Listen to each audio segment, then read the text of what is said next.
It is Showtime, Soccer in the City live on a Monday night.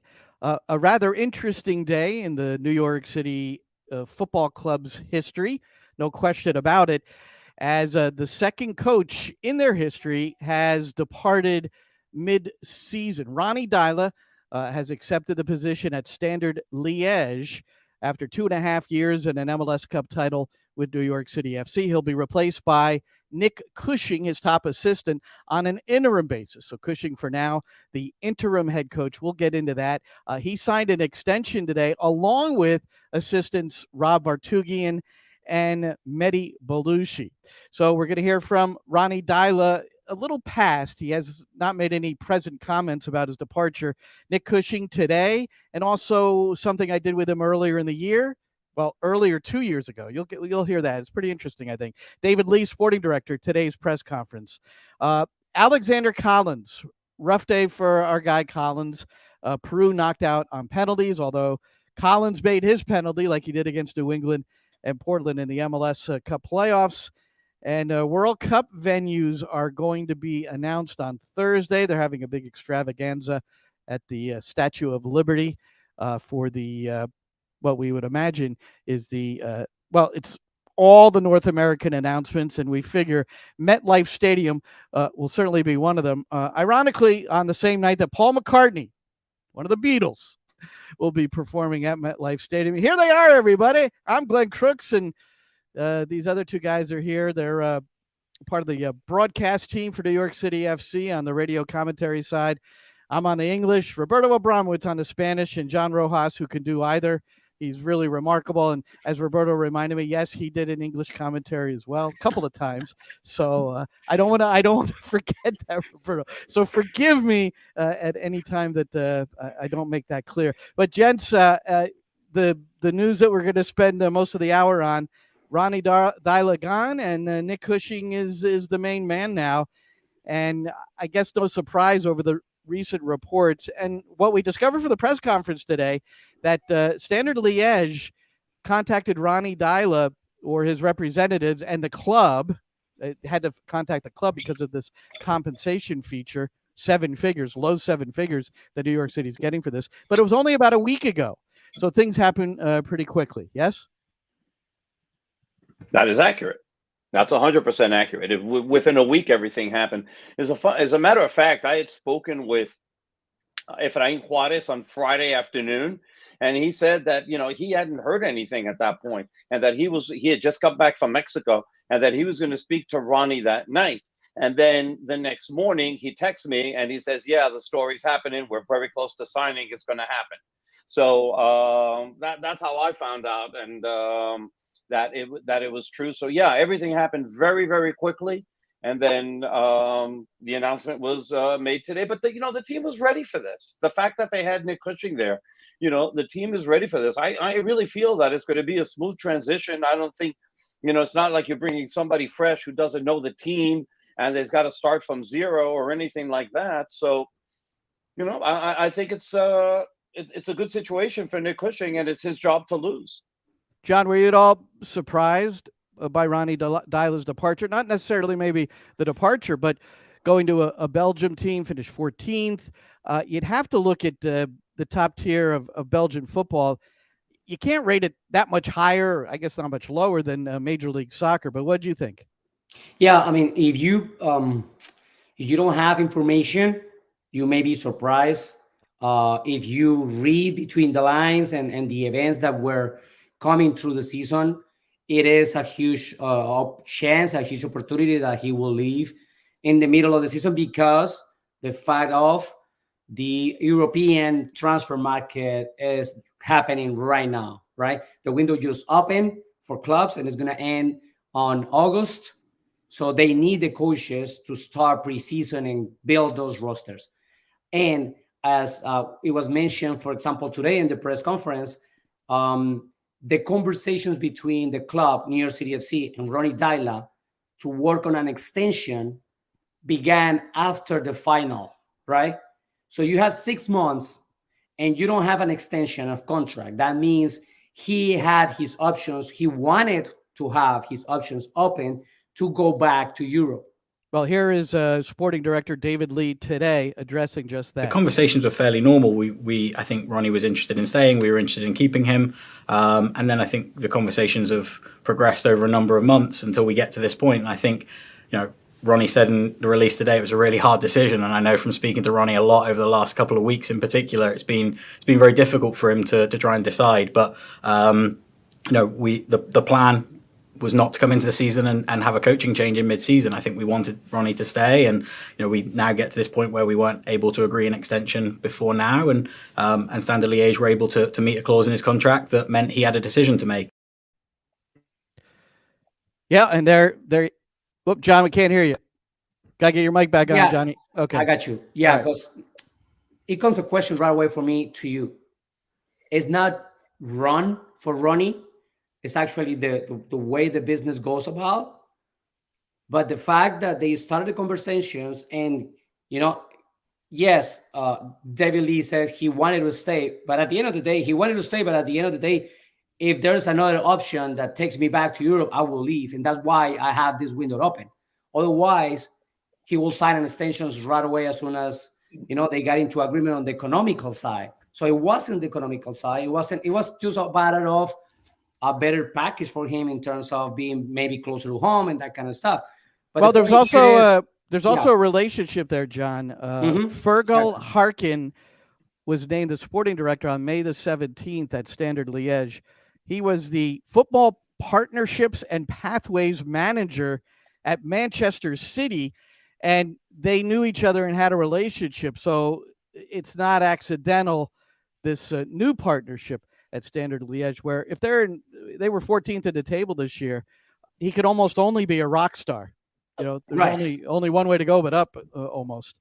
Well, there's something important about that 14th place. Okay, so this is a team that is accustomed to success. Up until 2008, 2009, which is the last time that they won a championship, this is a team that won 10 championships in Belgium. The last time that they won a cup championship was 2017, 2018. But it's a team that's really been in a lot of turmoil. Okay, this is a team, again, that is accustomed to success, and lately it hasn't had it. And he's walking into a little bit of a buzzsaw over here. I'm sure he did his homework. I'm sure they're paying him well. I'm hoping that they allow him to bring in some players, because obviously they finished 14th in the table. They were 41 points below the champion. I mean, that's a lot. And they were much closer, obviously, to the bottom than they were to the top. But here's the thing that's interesting. Since 2015, Standard Liège has had 14 coaches. That's 14 coaches in 7 years. That is outstanding in a really, really bad way. So, and four coaches and four. Roberto, can you hear me? 4 coaches in the last 3 years. I just want to add to the discussion. Go ahead. Yeah, and so no, that's the situation. Is that this is a team that is very impatient about trying to become good again. So now let's see that there's changes, not only coach, but even further at the top, if they're going to invest some money to try to be able to get players, because they're obviously not good enough. There's major problems there. And it's a huge challenge. And if he can make that team successful, then, then it's a great adventure. It's another new ex-New York City coach to follow. We got Jason Kreis, an assistant in Miami. Patrick, who had great success at Crystal Palace, getting to the Premier League. Patrick. Where he, pardon? Let's start with Patrick. Well, I'm just going in order, man. And then Dome Torrent, Galatasaray. He's there right now in negotiations. Are they going to re-up him after what was a less than mid-table finish? And then now Ronny Deila with a challenge at Standard Liège, and an interim coach, Nick Cushing. So I did ask David Lee if Nick Cushing was indeed a strong candidate to become the permanent coach. Absolutely. I think we've made clear that we think Nick's a fantastic coach, and I think given the suddenness of the transition, I think it makes sense for all parties to sort of assess, see where things are, for everybody to be able to take a breath and go through this process. I think we want to look at external candidates and see if there might be someone suitable. But I think we're very fortunate to have a really strong candidate inside our own club in Nick, who's done a fantastic job, has been a head coach before, and is someone that we really value really highly. So we're really excited for what he can do. But I think we want to make sure that we sort of just take our time, go through a process, given how suddenly this came about towards the end of last week. Yeah, John. So, that interim tag, I sometimes wonder, well, why not just give him the permanent tag? But the idea is that they are going to, if something really amazing emerges, then they're going to take a close look at it, I would assume. And, we're in that position, though, where, like you said earlier, MLS and the European seasons are set up so differently that that's why Patrick Vieira, then Ronny Deila, are, if they're going to make a decision to go, this is when it's going to happen. Unless somebody gets sacked overseas, after the MLS season, and then sometimes that can work out as well. So I think there's every confidence that Nick Cushing will get that permanent position. I mean, even he said it today, right? That wasn't my ambition when I came to New York City FC. I never thought, okay, I'm going to go there and be an assistant, and at some point I will have to be the manager on my own. Even him saying that, it doesn't mean that that's the natural progression of his career, right? He took the leap, he came, he's working, and at the same time, and decisions like Patrick did or Ronny now, they're stepping away from the group, right? From the city group. So in the case of Nick, he is being not only pursued, but fed by the group. He teaches, he learns their model of play, methodology. So he is from the house, and he's here, and players know them, right? He's working with the players. We all know that his voice was not only important for Ronny, but for the players, and that they create that relationship. So for him today is more like, okay, you guys want to make an announcement, but for me, it's like if Ronny is taking some days off, I'm here. Same thing. And this is about what he said today. Yeah, I think naturally when coaches leave and coaching positions change externally, I think there is a lot of change and there is a lot of differences because coaches come with different ideas and they come from different places and they want to, they want to use their own philosophy and they want to use their own methods of preparing the team. I think here, naturally, because I'm an internal candidate and I've been here a long time and I'm really fortunate. I've been developed within the organization from a young coach to where I am now. We have a shared philosophy that goes across all of our teams across CFG. So I think it's a natural progression for me personally. I think it's almost a natural change, but I don't see too many changes because, we all share the same way that we see the game and we have a shared methodology. So, I don't think it's as aggressive as an external change in this moment. No question about that. We would expect he's going to have something that he does a little differently than Patrick, and that rather than Ronny, and then maybe then Patrick too, since they're all in the same. That's all in the similar methodology mode. But every coach has their own thing. John, you're muted. Again, so that's the importance of this, Glenn. We're talking about a club that has a clear philosophy, a clear methodology, a clear style of play, right? So they are covered by that. The elements of the club, this development of the football club are on top of the coaches. So any coach that comes in, yes, they're going to have some kind of tweaks, their own personality on that. But at the end of the day, the biggest elements of the philosophy are from the club.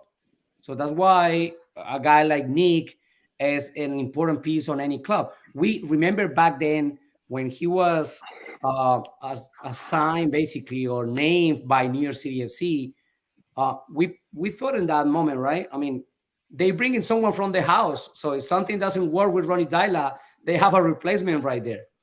Yeah, and at some point when they won't say that, but yeah, it makes sense. No, we did it from the outside. Yeah, right? he's been with City Football Group since 2006, and we're going to get into a little bit of that from a previous interview and what he said today too. But Roberto, he's been ingrained. I mean, he was a volunteer with 9-year-old boys, and he's worked his way up, including coaching women, the Man City women, for the first 7 years of their existence and winning trophies. 6 titles. Yeah, 6 trophies, and now he's getting a chance as a head coach on the men's side. Yeah, going back to what John was saying, because I think it's a really good point. It's slightly different from a restaurant, right? Where, especially like a chain restaurant, if I can make that analogy, because if you work for a chain restaurant, I mean, if you go, stick with the NFL analogies, but go ahead. I'm going here because I know how much it annoys We're John. meat now, Glenn.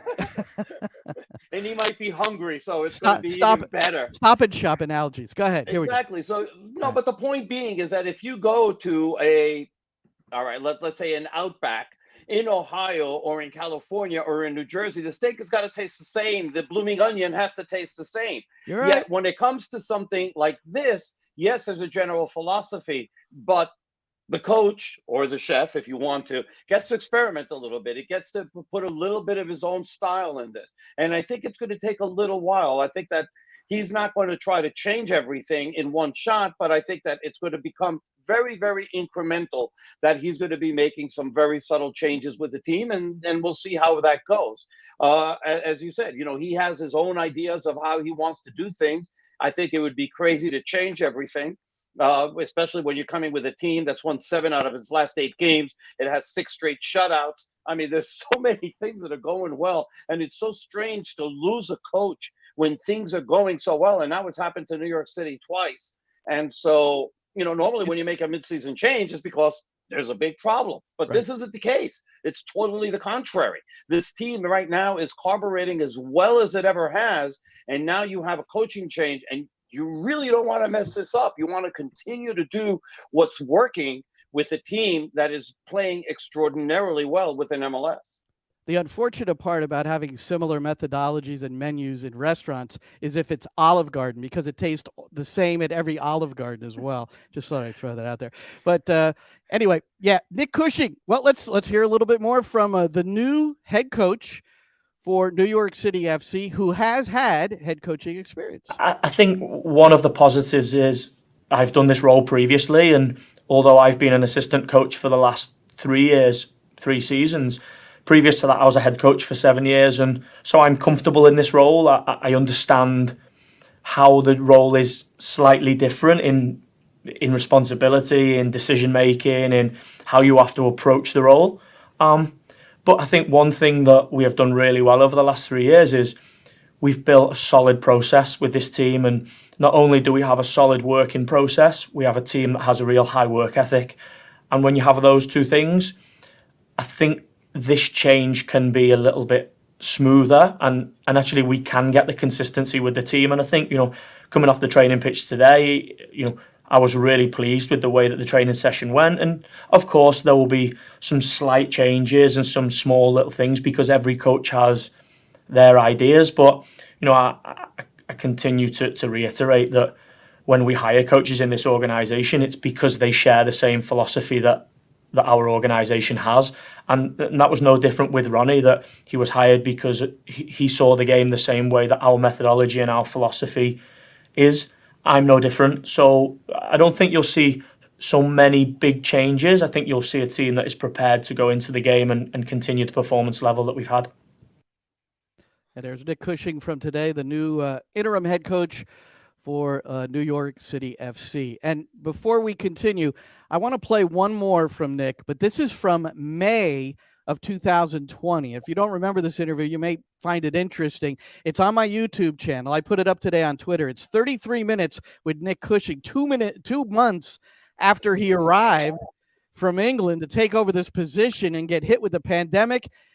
He's essentially talking to me from his closet. Look at the closet. It's not he's trying to get away. Settled yet. He's trying to get away from his kids, but it's his journey, which I think New York City supporters would be interested. We should be clear. You started as a volunteer when you first came into Man City, right? When you were working at the real low levels. I'm curious, and you talked about you've gotten your badges along the way, but where were you soaking it all in? Were you just hanging out there all day, and were you allowed to just kind of wander around and watch everybody operate? Yeah, that first job in recruitment started off voluntary and I actually lived 45 miles from Manchester and used to drive to Manchester to do the coaching, and started off on a Sunday morning and then asked for some more hours and did a Sunday morning and a Monday evening, and then did 3 days a week, and then ended up doing 5 nights a week. And if I could, because at the time I was actually to supplement that, I was actually doing a cleaning job, which was in the morning, just simple work. It was actually a bowling alley. I was cleaning the bowling lanes, which would allow me to work 9 in the morning till 12 o'clock. So then that's an important job. Those lanes have to be, polished a certain way, right? Yeah, but because I finished at 12 in the afternoon, it gave me, even though I wasn't coaching till 5 in the evening, I could go up to Manchester at 1 o'clock and just watch. And they allowed me to stand on the side of the training pitch and watch the under-18s boys and watch the reserve team and talk to the coaches. And I think you build rapport with people through asking questions. And I think you build up respect and people start to see that you have a real desire and a drive to want to move on. And I think people give you opportunity then. And I can't say that I had this plan in my head. Yep. So he goes on and coaches the Man City women, wins all those trophies. City Football Group sends him across the pond here to New York City FC, and now he's the head coach. I always love the journeys, not just in coaching, anybody's journey. That they're always mighty interesting. That's what the game is full of, Glenn. Stories. Yeah. We're all human beings, players, professional players, top athletes, top coaches. They're all human beings. And it's important to recognize that. And I think one of the little adjustments that Nick will have to make soon is exactly that. I mean, the relationships. You know this. The relationship between the head coach and the assistant coach with the players is different. The assistant coach is more relatable with the players. He play more with them. He jokes around, make their lives easier. And the head coach is the one with the decisions and the hard, the tough love and that kind of stuff. So now, John, when we go to training sessions, Nick generally is in the trenches and he's really, providing a lot of the energy in the session. And Ronny Deila is just arms folded on the side, and he's really observing. And that's one of the things I respected about Ronny, because he did make decisions based on training. And that's why when you went and watched them train, they were massively competitive, because the players knew he took that seriously. But yeah, I didn't mean to interrupt, but you're right that the assistant, sometimes their role is to kind of maybe hear a player out that's got a little bit of an issue, that sort of thing. But you do that, that as a player or as a coach, that the players comes to the assistant coach and say, hey, can you talk to the guy? He's giving me too much today. I'm this and that. And I don't want him to take me wrong, whatever.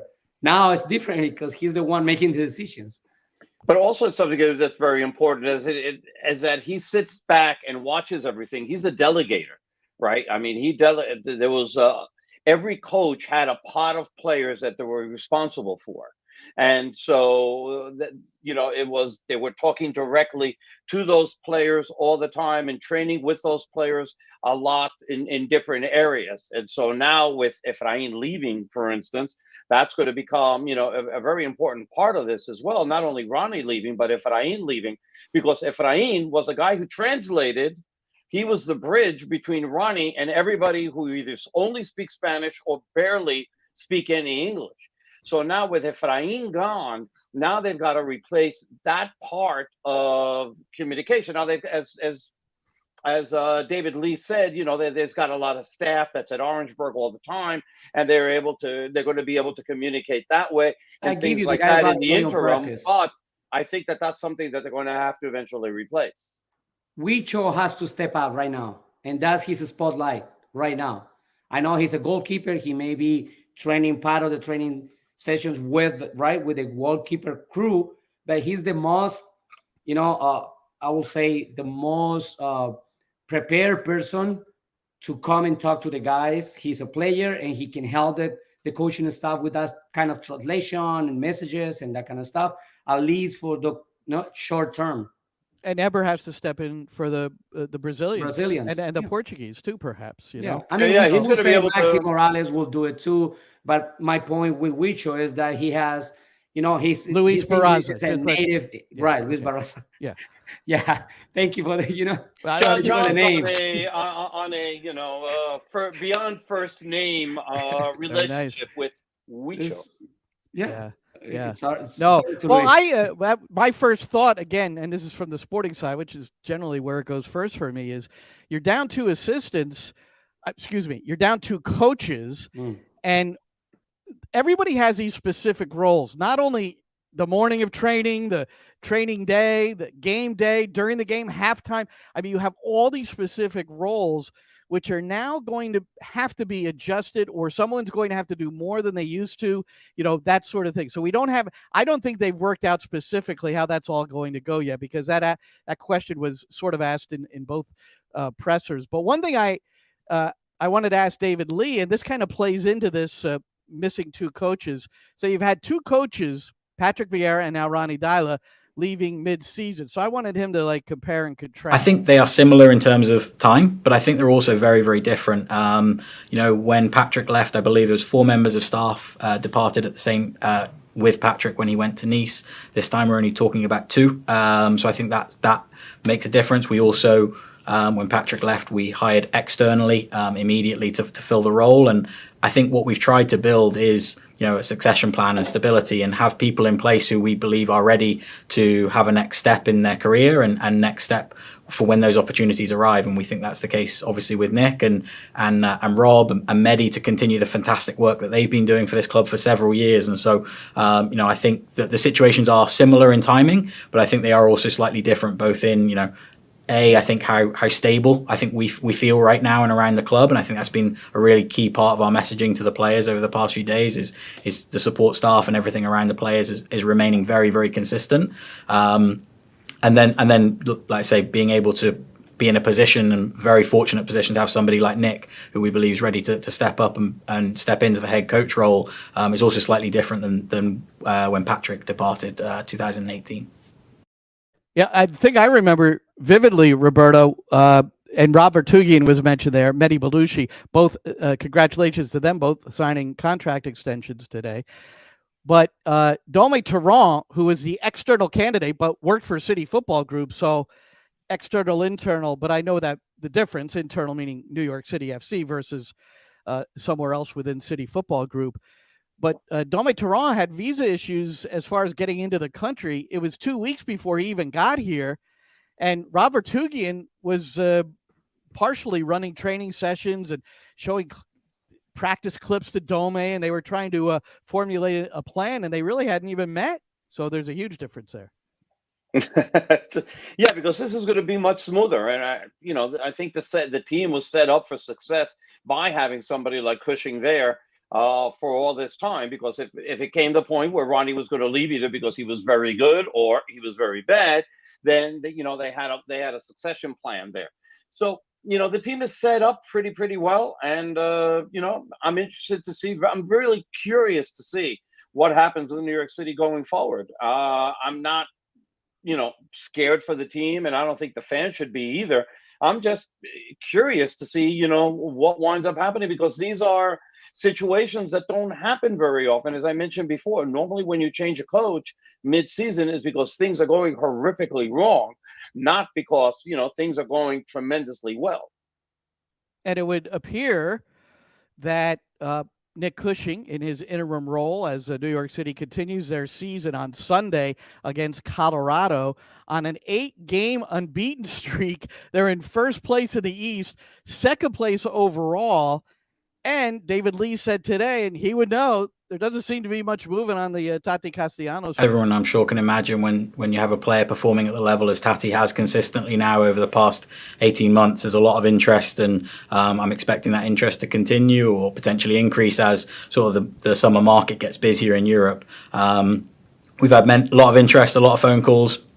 We haven't had a bid we've received during Tati's time here yet that we've believed is acceptable. And so, I'm sure that will continue and the interest will continue and potentially bids will continue to come in for him because he's a fantastic player and is doing an unbelievable job for our team. And so I expect that to continue. But as of now, there's no tangible update, really. We haven't received an offer that we think is acceptable. And until that happens, then Tati remains in the team and we're looking forward to him continuing to perform and score lots of goals for us. And I'm sure there will continue to be interest in him, and we'll assess that when those offers come. We'll assess that and decide if we think an opportunity is right for him. All right. Sounds like we got at least a few more games with Tati, but things could come in at any moment. July 7th, the official window opens, right, where movement can be had with Tati either overseas or South America. So I think we have a clearer idea, though. I'm sorry, John, just let me finish this one thought. I think we have a clearer idea what the valuation for Tati is now, and it's above $15 million. And if they can get anything above $15 million, it's going to go. It was interesting because Taylor Twellman, I think, said I didn't see it, but I read it on Twitter, that he had said at halftime on their game yesterday that Tati was going to stay and that he wasn't, that he was going to stay throughout the season. I don't think he said it quite like that. No, I watched that. I don't think he said it quite like that. Okay, so what did he say? Plus, I don't think I read it on Twitter that way. So okay, I'm just saying I watched it. I don't think he said it quite that way. Plus, well, tell me what he said then, because I don't want to misquote him. No, he said that there's no movement. There's no there's nothing immediate that's going to happen. But I don't believe he said exactly what David Liege said. There's being calls in contact, but there is not an offer on the table. There's nothing concrete on the table. That's what he said. So now we know Taylor Twellman's source. But yeah, exactly. Yeah. So I mean, and don't say that. Don't tell that to Bruce Arena. I don't know how that's going on. And just a little parenthesis there talking about Twellman, but because he said something about New England Revolution and the possibility to get a DP, and he said, I am totally 100%. I have my sources, and they're working to bring a DP to replace Buxa. And then a reporter asked Bruce Arena, he said, I don't know how in hell he knows that. So, and this is a team that is managed, right? He's the sport director, he's the coach. Yeah. So it's Bruce Arena and Bruce Arena. So Bruce Arena reports to Bruce Arena, basically. Anyways, yeah. He's a polarizing figure, Twellman, but he normally has it correct. I'll have to say. He's very good at his sources and stuff like that. Normally, he's very, very good. And I'm glad that you cleared up what he said, because what I had read on Twitter, and they were paraphrasing him, I guess, was that Tati was going to stay here the rest of the year, and maybe somebody added that on as opposed to him saying that. You can't say that. They're going to need somewhere between $16 and $18 million to pry him loose out of New York City. And, you hope that somebody like Leeds has that, because it would be absolutely fascinating to see Brendan Aronson, Harrison, and Valentin Castellanos running wild in the Premier League next year. That'd be freaking great. They are three fit. They're three fit players, very fit players. Right. Yeah. Glenn, what is the worst part of this that Roberto just mentioned about Tati and Leeds United? No. What? When did I mention you guys, Leeds United and Tati Castellanos? John, I don't mark your stuff on the calendar. I'm really sorry. But I know you know. When did you tell us? In 2020. May of 2020, right after the Cushing interview. That is correct. Okay. Around 2020, Marcelo Bielsa was still there, and he was a target. He's a target from there, because it's not about the coaching stuff. It's about how they have settled the whole scouting system and recruitment system at Leeds United that is working around the globe. But listen, with him, the window in England, the window is open. It opened on the 10th. The transfer will be official beginning on July 1st, and it's going to close in September. So time is what the teams have right now. They are playing with that on their transactions. They're waiting to see if someone else comes for the player that they really want. If that player is not moving, they can keep their lower offer instead of going to the top number. And that's the game that is going on right now. So the fact that it's not an official offer on the table doesn't mean that there's no team ready to do it. It's more than they playing the game. It's a big game of chicken. You know what Twitter's going to be like for the next month around Tati Castellanos? Between the agent trying to plant some stories here and there, maybe, or about interest and all of that, and trying to get somebody to step up. You thought the Palmeiras stuff was crazy? Wait, it's going to be worse. Well, how about our boy Alexander Collins? He's going to come back this weekend. A pretty disappointed fellow. I think we all are. Feel for him. Peru didn't have it today, though, boys. I mean, I watched a majority of the match, and I thought Australia, had a lot of opportunities themselves, which they failed to catch in on. Roberto, I saw your text on the group text talking about Peru not catching in on their chances. My goodness, Australia in the first half, they just couldn't drive the ball to the front post properly. Timing, neither team looked particularly good, but Peru not near their best. Huh? God, in Spanish we have a saying, "El menos malo ganó," which is the team that was the least worst one. We didn't see the best version of Peru. We didn't see the best version of Australia, I presume. I haven't seen the Socceroos play lately, but that wasn't a good game for either of them. Peru played scared. They made so many mental mistakes, especially when they were close to the box. Nice simple passes would have opened up some lanes on the outside, and they kept on doing things that you're just like, why didn't release this pass? Why didn't he do this? It was a lot of that. And they came close. Edison Flores from DC United was on his way to Atlas.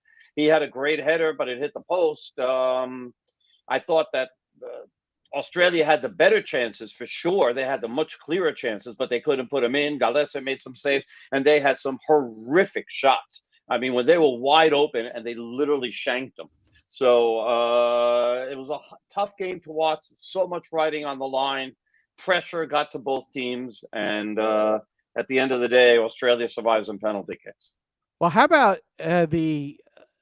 you love these moments too for Australia. They changed keepers for the PKs, which, a coach, knows his players better than anybody. But Andrew Redmayne came in for Matt Ryan just a couple of minutes before the end of extra time, and he was a nut job along the. I've never seen a goalkeeper do it quite like that. He's huge. I think they said he was 6'4", and he was just running back and forth across the line, waving his arms. And there was one he should have saved, I think, and he didn't because he was flailing around so much in preparation. But I guess at the end it worked. Not on Collins. Our boy Collins converts another penalty. You have a homework, Glenn. I have homework? Yeah. Okay. So all the movement that the goalkeeper had on the line, which is legal, by the way, he can do whatever he wants. I'm going to get my guy Garrett Jourdain on this, but go ahead, John. Okay. Yeah. Okay. So he can do whatever he wants if he's stepping on the line. Right. So, let's take that away. It's legal what he's doing. Yeah, I'm not saying it was illegal. No, because there's people that may think about it. It's not the first time that he does this. He does it on a regular basis when he has it's not a regular PK, but when he has any kind of shutout, he does it. And pay attention to the moment between the whistle, the blow of the whistle, and the taker, okay? Because that is the moment which he uses to move around on the line. So those takers that are closer to the ball have more chances to convert the PK because he has more, he has less time and he is on their heads less time. Yeah. Those takers that are taking a lot of space between the ball before taking the shot are the ones that are more influenced by his movement. Wouldn't it be an advantage to maybe do the stutter step that we see Castellanos do with a keeper doing all that? And if someone's listening or watching, and you got to go back and watch it. So that's interesting that he does it during a shootout, but he wouldn't do it if there was a PK during the course of the regular game. It has to be an important PK for him to do it. I don't get that. You want to save it either way. I was going to say all PKs are pretty important. Yeah. Unless it's a 5-0 blowout at the point. Well, you don't take a PK with a Panenka every time, for example. Right. So I have a question for you, John, because I think this is the perfect. You're the perfect guy to answer this. So if you're facing him, you already said that you would take a short run up to it. So what are you thinking about as you're running up to the ball, and where would you place the ball? How would you take that penalty kick? For me, it will be, and I'm lefty, so it comes into an account. You have to take that into consideration if the taker is right or left. But I'm being lefty. I will take no more than 3 steps, and I had to shoot as strong, of course, but down on the corners, lower corners. I'm not going to take anything high because he's a huge guy, and he may be moving by the side that I'm decided to take it at that point. Yeah, but the one that he didn't save, John, he went low. I don't remember the. He went the low kick. to his right. He went low to his right, high and the ball, to his right. Yeah, and the ball went like just less than a foot over his extended right hand. So in that case, and then Collins, he blasted his high to Collins' right, the shooter's right. The one that Collins, for example, is the confident PK. I don't care what he's doing. I don't care who's he. I'm going to put it right there, period. And he did it. And he didn't hit it as hard as he hit the ones in New England and Portland, by the way. He took a little bit off the big of difference is but he placed to the left perfectly. instead of the center. Yeah. Almost side netting. I wonder I wonder if the coach selected him. I have no idea if Collins would have been in position to take PKs prior to the MLS Cup playoffs last year when he drilled them. I wonder if that's what put him in the lineup for Peru today. Be curious to find out.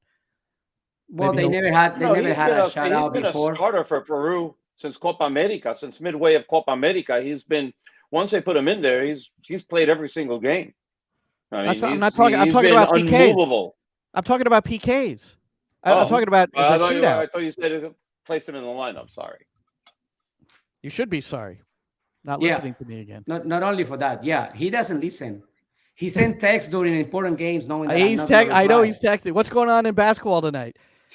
The Rangers are eliminated. What can we tell? Hey, I was with Roberto and Maddie Lawrence and my son, watching the Rangers after we'd gone to see Al Demiola at the Blue Note down in the Village, and then went to is it GMT? Is that correct? Something like that, yeah. GMT Tavern, which is one of Maddie's hangouts. He's got a friend that owns the bar, I think, and watching the Rangers. Boy, that was disappointing. And and we got out of there to catch the train back to the big. The minute Ryan Strome missed that sitter in front of goal with about 4 minutes to go, and I was like, "That's the series right there." And sure enough, it's such a New York state of mind. The Rangers are such a big part of the fabric, as are the Knicks. But my goodness, what can we do? And New York City FC, you just wonder. You still see pundits slipping and saying, "Wow, first playoff win for a New York team," and since 2010.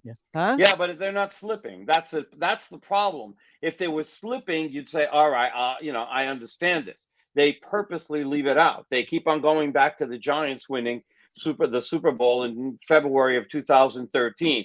It's not that they forgot that New York City won. They know New York City won. They don't care. They just, it's soccer, so it's not important. I suppose that's the issue that you have, or that especially I have with these when they keep on talking about New York hasn't won a championship since 2013. It's like, really, screw you. Well, maybe they haven't, they aren't ignoring it and know it. Maybe they just don't know it because they refuse to follow the game. Who knows? But you know what? I personally don't get too hung up on that. I'd say just let's keep doing our thing. Anybody that covers the sport, keep doing your thing. The MLS and their clubs, it's a massive responsibility to make sure that your players and coaches are available on a frequent basis to help promote the product, which is not always the case. And it's all our responsibility just to do our best. And there's certain American football guys, you're not going to turn their mind ever. I like that coach mentality, Glenn. Thank you. Just control what you can control. Control what you can control. Don't get too caught up in it. Being offended that more people don't, just follow the game, period. Listen, if they don't want to follow the game, I don't care. You go blow candles. I'm enjoying it. We can get up every morning of the week and watch a game on the tube now. I mean, how cool is that? To get back on the news of the day, yes. For those who want to know, follow, or keep an eye on Ronny's tenure now at the Belgium League, the nickname of the team is the Reds, and I don't know if that sits well with the Blue Nation at New York City FC. But anyways, that's the nickname. Second thing to pay attention to is The Belgian league and the Eredivisie, which is the Netherlands league, they're working on a merge. All the clubs from the Belgian league voted already in favor or merging with the Eredivisie. Wow. It's taking a little more time than they were expecting it. Some people say, some experts there say they may happen by 2025. Some experts say that Eredivisie is not gonna go with the whole plan that Belgium League is presenting, and there may be only a few teams that are gonna be merging with them. And among those few teams, you will expect that the Reds are in, because that's one of the iconic teams on the Belgium League. And it'll all have to do with television contracts, I'm sure, right? Yes, I mean, that's money, what that's all must be. business, survival. Yeah. And FIFA's got to approve it, right? Because it's not something. It's again 2 countries coming together, so it just can't be done on an island per se. FIFA is going to have to get involved. Yeah. So I was speaking to Ariel about that, and Ariel was telling me this basically the same thing, that there was most likely be 3 or 4 teams that would go. That doesn't seem to be terribly the plan is fair, all the mind teams you. right now. The plan, Yeah. the plan that is official is the whole roster of teams, and they're planning to do, first division and second division with both the Belgian and the Eredivisie. Which would make both leagues stronger in a way. Yeah. I understand them wanting to do that, and I think it would wind up benefiting both of them. But yeah, so TV contracts have to be there, and UEFA's probably have to sign off, and FIFA's got to have to sign off on that happening. So I don't like the plan where. Oh, by the way, 3. yeah, I told you, Glenn, what will happen with Ecuador, right? Yes, you did. Ecuador is in. Good for Ecuador, and unfortunately Peru is out. Australia is in after that result today. Roberto, you mentioned FIFA, so Thursday in the New York area. I'm in Jersey. Roberto, you're in the city. John's in Portland. Whatever's going on out there. And 4 versus 4. John's team just won a championship. Congratulations, John. And very good coaching. There's Coach Rojas, man, going at it, man. Where's your medal? Come on, show us your medal. I don't have it with me. It's upstairs. Enzo has his. But these venues, so who's in and who's out? And I think the teams, or I should say the venues, the cities are pretty much giving it away if they're having, inviting all the dignitaries from every part of the world into their like viewing party, like in LA and Philadelphia, and I don't remember all the places, but New York. Atlanta. They're not gonna do that unless they know, right? I mean, even though they're all saying no, we don't know. I said, come on, man. Dallas. Is Seattle having a celebration? Seattle, yeah. Miami. What's Miami's situation? What do you think? Are they holding a party? I didn't see the whole list. I didn't see the whole list, but we'll be going Kansas City, Thursday, right? Kansas City's having a party, Arrowhead Kansas Stadium. City. Yep. Okay. Now Qatar, they didn't want the World Cup in Qatar in the summer because it's 130 degrees. How about Arrowhead Stadium in July? You know what I'm saying? I mean, I don't know. I mean, it's a beautiful place, and Kansas City downtown, it's the coolest spot for everything, but it could be hot beyond and Nashville the same way. I'm scrolling through the cities. I suppose Cincinnati. Well, here's something interesting though, Glenn. Denver is that Canada was supposed to have 3 teams, right? Yeah. And it was, or not 3 teams. I'm sorry. Canada was supposed to have 3 venues. And at the beginning, it was supposed to be Toronto, Montreal, and Edmonton. And Vancouver, because of all the money that FIFA wanted and all that, didn't want to bid. They were like, "Screw that! We're not doing this. It's going to cost us too much money." At some point, FIFA or the delegation or whoever was able to convince Vancouver to do it, and now Edmonton is out, and so is Montreal. So it's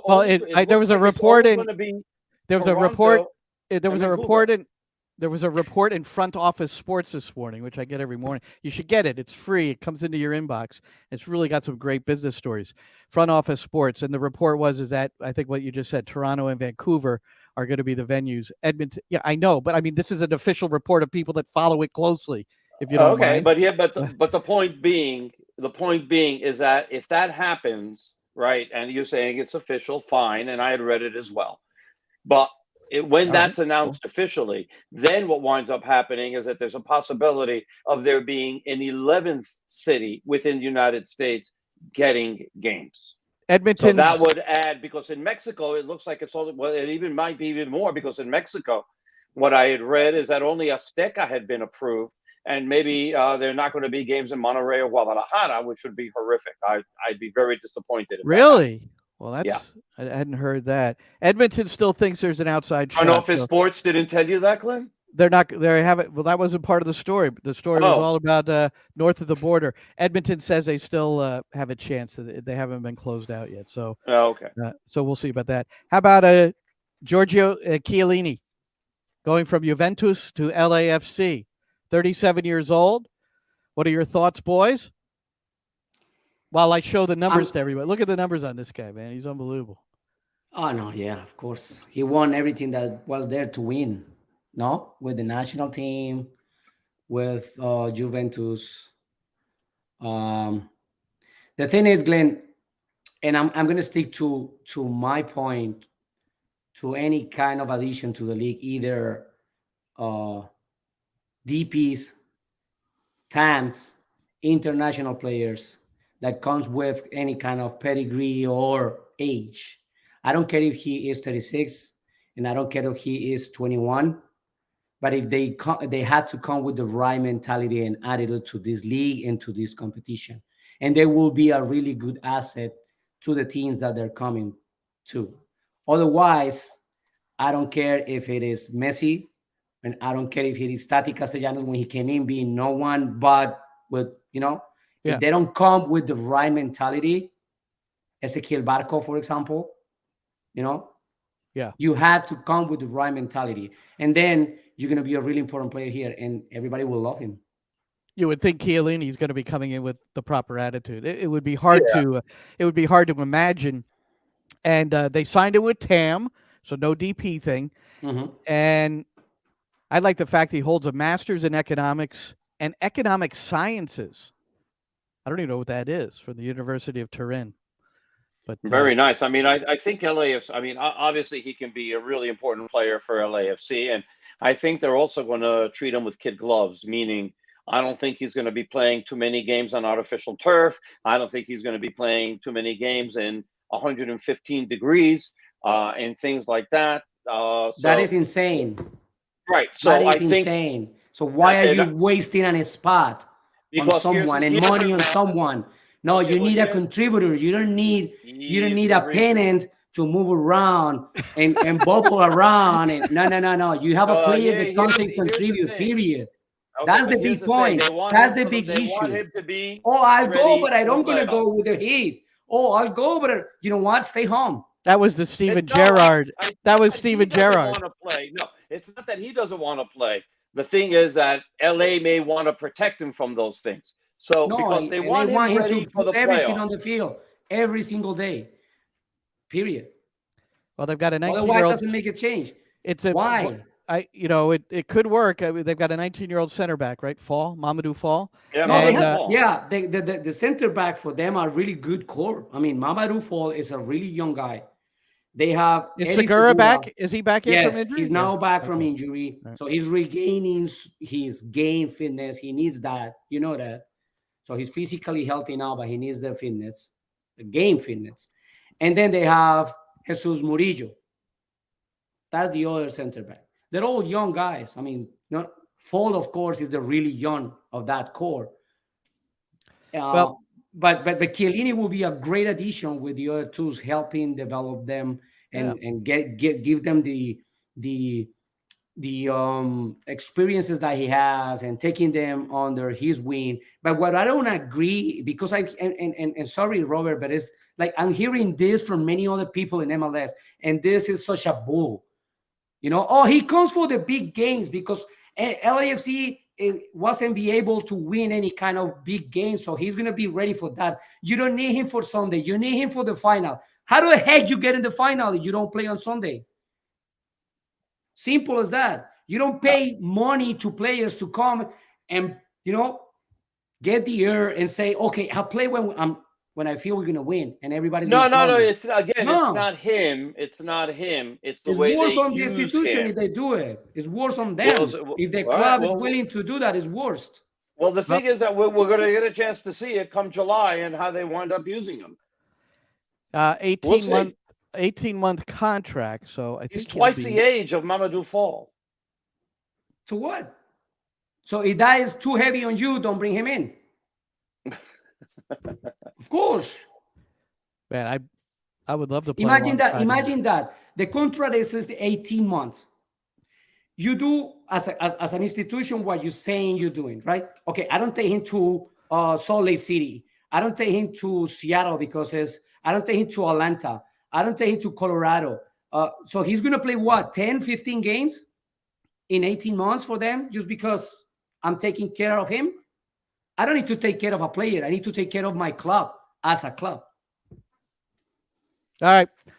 Well, Let's see what they do. I agree. I mean, if he's fit, he should be playing. July 8th, by the way, the El Tráfico Galaxy LAFC could very well be the first game back, unless they hold him back because there's too much pressure in that game. You know, I'm just kidding. There's no two Zlatans. God, No, let's children. top story Yes. today is very easy here on Soccer in the City. Ronny Deila, it was announced this morning, is departing or has departed. He'll run Standard Liege practice on Tuesday morning.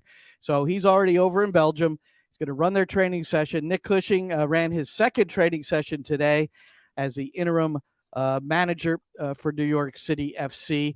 And New York City getting ready to play Colorado. I did want to play, Ronny Deila. We talked to him so often, and I had him on the pregame before almost every game. But in preseason, I don't know if you guys remember, I had him for 45 minutes, part of my the Coaching Academy on Sirius XM FC, and then I also put it up on YouTube. And I thought there was a certain turning point maybe. And what I liked about Ronny is that he was continuing to learn. He was sometimes he had his way and he was going to stick with it. But I thought, remember that streak, the famous streak, which included the 2-0 loss to Chicago in 2021 before they went on that run to win MLS Cup. And this is what he told me about it. And I think one of the things we learned there was can't be too serious. The fun part. I think that we forgot, because we really, really wanted to achieve something. And then when you overdo things and you maybe speak too much about tactics, speak too much about what need to improve, then you lose the joy of it sometimes. And I think that was what happened after the game in Chicago was the bottom level. As long as I coached this team, that was the worst game we played, because not necessarily because what we did, but I didn't see any energy. I didn't see any spirit. I didn't see any fight. And then before that day, I had talked a lot about, that we have to understand the importance of the game and people has to go to it themselves. And, and at once as this game started, I understand what a bad decision you make there. Because the game was played 100 times and they were tied before the game started. That's from February 1st, 2022. Ronny Deila now in Belgium for Standard Liège. And so a day of, I'm sure, sadness losing Ronny Deila, a guy who led New York City to MLS Cup, but a day of joy for a guy like Nick Cushing, who's been waiting for this opportunity as well. So there you have it. Yeah, that reminded me, Pat Riley's Knicks. Oh, John is going to hate this, but sorry, John. Pat Riley's Knicks during a really bad streak, and it was about the mentality. And what he did is that he took the team to Vegas for 2 days during a break. And then from there, he took them to Vegas to forget about basketball, to forget about everything, to get them in a different state of mind, and then, go back and play the season. So, and it was effective for him. So those things work. I put my tip of the day out once, John.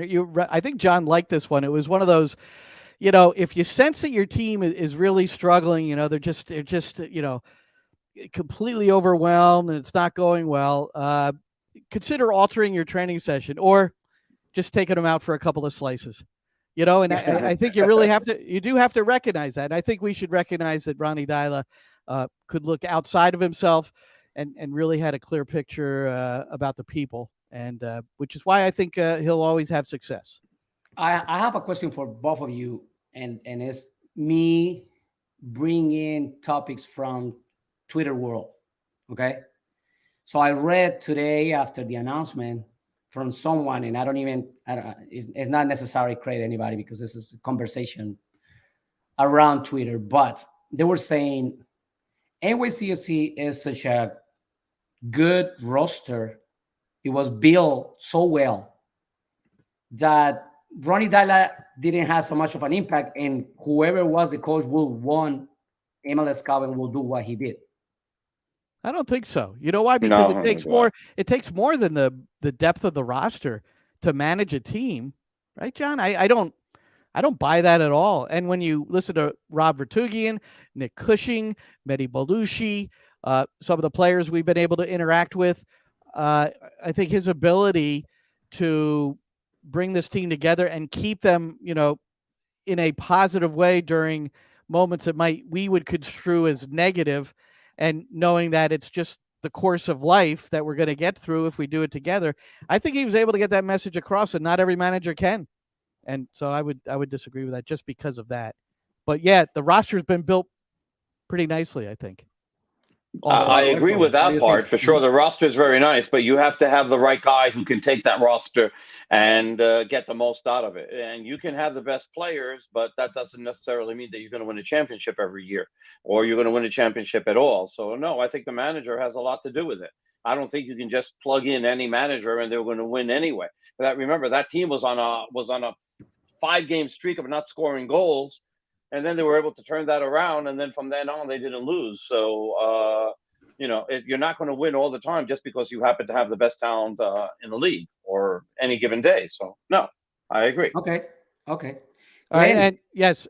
Hold on. I want to give Roberto one thing here. Then, do you want to close with something? I got something up on my screen here? Yes. I didn't know you guys were allowed to add things. What is it? I added. You play it. That will be our end, okay? All right, say at the very end? You let it roll. All right. Well, first, Ethan Horvath is starting in goal for the U.S. against El Salvador. Not Sean Johnson, not Matt Turner. And Roberto, you get the final word regarding the U.S. men's national team in this game tomorrow night. It's an interesting game because if we remember, the United States started off World Cup qualifying against El Salvador in El Salvador, and they tied 0-0. We expect the U.S. team to be a hell of a lot better than it was that day, only because of the fact that it's been a year and a half since that happened, and this team should have elevated its quality and matured. There's a big decision that Greg Berhalter is going to have to make, even if with a 26-man roster, you're not carrying 4 goalies. I don't think you're carrying 4 goalies. And it's going to be interesting to see if Johnson's on that plane or not, or who he's leading off. Johnson will probably be the only goalkeeper who's going to be playing regularly at that time, unless somebody like Stefan or Matt Turner or Horvath goes out on loan or winds up winning the duel to be able to be the starting keepers on their teams. So that between that and number 9 and the center of defense are the 3 areas where he's got to make some really, really tough decisions, Greg Berhalter. And, tomorrow against El Salvador in Cuscatlan is another opportunity for players to step up. I have a prediction. Greg Berhalter is going to pick who he thinks his best 2 goalkeepers are. And then his third keeper, if Sean Johnson is not one of those 2, is Sean Johnson. Because of his veteran presence in the locker room, he knows he'll handle the situation well. He knows that if in some event he's going to have to step out there, he'll be able to handle it because of his experience. But I think Sean Johnson is a massive presence in that group. I hear him talk about the camaraderie and the different things, and I think he's a major player in that. I think a lot of people speak to Sean Johnson, the younger players within that group. So that's my prediction. Sean Johnson's on the plane to Qatar. And he helped himself in that game against Uruguay. Yeah. I'm sorry, John. No, I'm just saying I agree with that. These games are only a little page on the book that Berhalter has to write in each player. And to my point of view, he knows now the 3 goalkeepers and he had them on his hand. All right, guys. So, John, am I closing with this completely? No, just let it ride. Say goodbye. And you finish this whenever the clip finishes. All right. Well, Roberto and I, we've got the English and the Spanish radio commentary coming up on Sunday. Colorado Rapids visiting Yankee Stadium in New York City FC. Our airtime 4:45 for the pregame show. Maddie Lawrence and I at 4 p.m. Eastern will have our pregame live stream. Roberto and Ariel will have their live stream at 3:30 Eastern time ahead of that 5 p.m. kickoff. Yes, Roberto. Download the new NYCFC app, and now you can listen to the game straight there. In the stadium, man. Bring your phone, hold it up to your ear, and if it's 5 or 6 seconds delay, just deal with it. Yeah, it's not that bad. It is only 5 or 6 seconds. It really isn't that terrible. All right, guys, wonderful to chat, and we will close with this. We went to Portland, Texas! We won the